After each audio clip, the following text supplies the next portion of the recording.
ఆ తర్వాత ఇక్కడ జైరాబాద్కు సంబంధించి చేసిన కేసుల్లో ఇంపార్టెంట్ కేసు అని అంటే ముతూట్ ఫైనాన్స్ సంబంధించింది.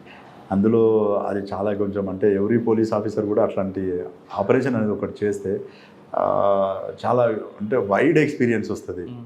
అది ఎట్లా అంటే అందులో దాదాపు 77 కేజీస్ గోల్డ్ థెఫ్ట్ అయింది. 77 కేజీస్ గోల్డ్.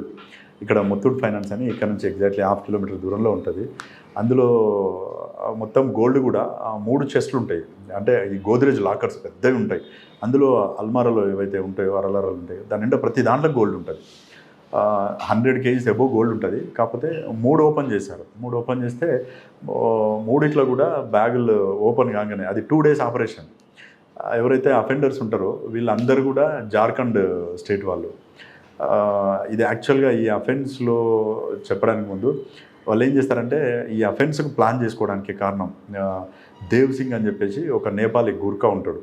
ఇతను ముంబైలో ఉన్నప్పుడు ఒక మర్డర్ కేసులో జైలుకు పోతాడు. వీడు జైలుకు పోయినప్పుడు అక్కడ దొంగతనం కేసులో కమరుద్దీన్ షేక్, రెజావుల్ షేక్, తర్వాత బహరుద్దీన్ షేక్ అని వీళ్ళు కూడా ఒక థెఫ్ట్ కేసులో జైలుకి వస్తారు. ముంబై జైల్లో వచ్చినప్పుడు వీళ్ళందరూ అక్కడ పరిచయం అవుతారు.